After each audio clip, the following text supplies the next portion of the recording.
Come in. I'm washing my hands. Hello, Mr. Hoffman. My name's Nancy. I'm a nurse. How are you? Doing well, thank you. I'm going to be doing an assessment of your hair, skin, and nails today. Okay? I'm going to start out by asking you 2 questions. Any history of skin cancer? None. Do you lay out in the sun, tan, No. go to a tanning booth? No. Okay. All right. Well, that's good. When you do go out in the sun, do you wear sunscreen? I don't. Oh, okay. All right. So it is important for preventing skin cancer to wear sunscreen when you're out in the sun. All right, so I'm just going to go ahead and move along with looking at your skin. So I'm going to have you put your legs up, and if you want to lay back, if it's more comfortable, that'd be fine. Okay, so I'm looking at your skin color overall, looking at your face and your chest, and what I'm looking for is, do I see anything abnormal like pallor or paleness, cyanosis, that would be blue, erythema, that's red, or jaundice, which would be yellow. And then I'm inspecting the skin, and I'm also touching the skin of the upper extremities and the lower extremities, checking for temperature. And I see that your skin is warm and dry. And I know that your skin is smooth and thin. That is normal. Skin is thin. The only places where we have thick skin is on the palms of our hands and the soles of our feet. I'm also going to, right here, check for turgor and mobility.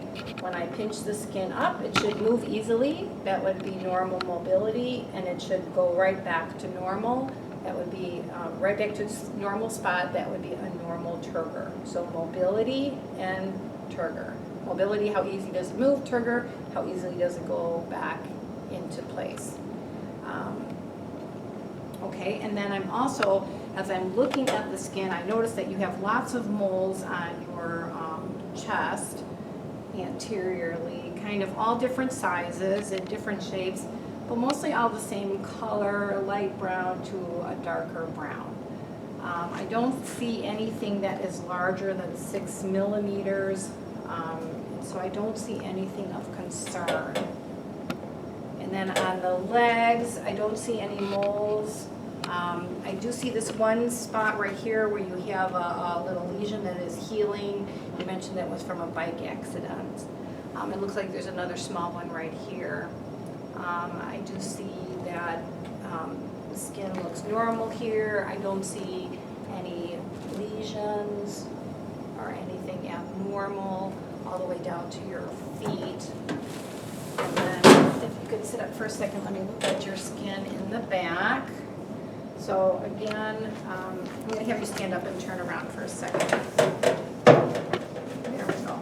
So looking at the back, I see a lot of moles on the back, and I see a lot of macula. Macula are freckles. Okay, so there's lots of freckles right up here on the upper shoulders, and I would just document that as numerous light brown macula on the shoulders.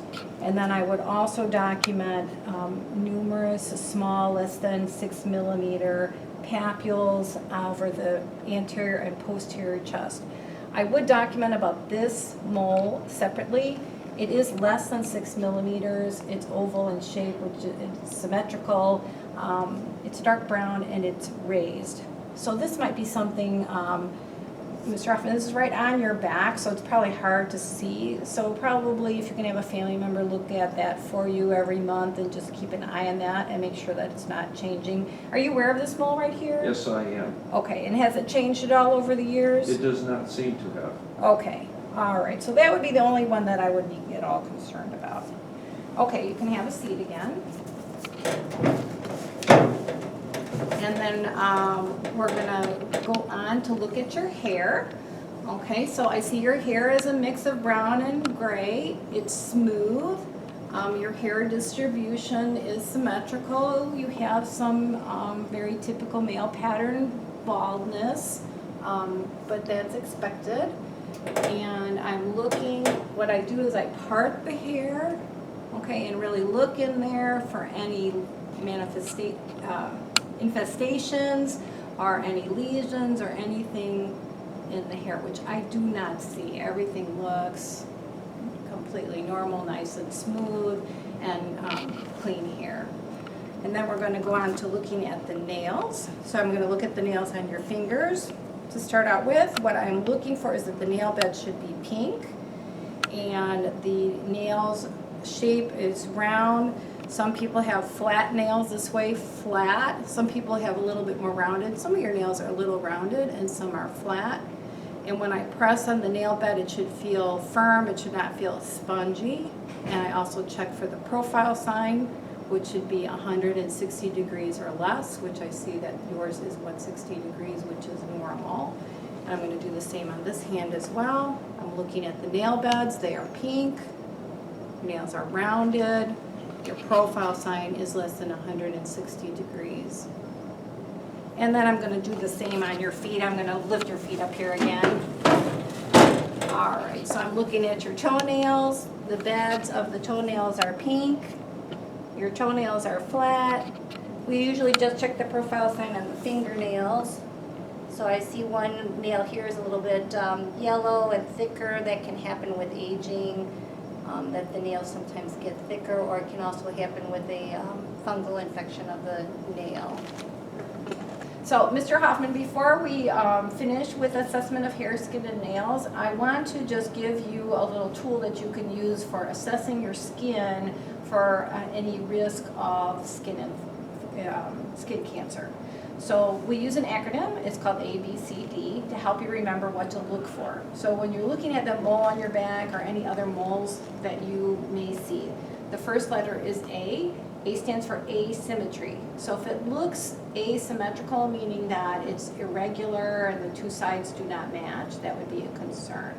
Okay, B is for borders. If the borders are not smooth and regular, they're irregular borders, that would be a concern. C is for color. When color, what we're looking for is variable color within the same mole. Like if you see a mole that's got brown and black and blue and red all in the same mole, that would be a concern. And then the last thing is D, or diameter. So if it's more than 1/2 of an inch or about the size of an eraser of a pencil, that would be a concern. So that's how it helps you to remember how to look at your moles and when to contact your physician for follow-up. So use A, B, C, D. Understand? I do, thank you. Any questions? None at this time. Okay, thank you. That concludes our assessment of the hair, skin, and nails.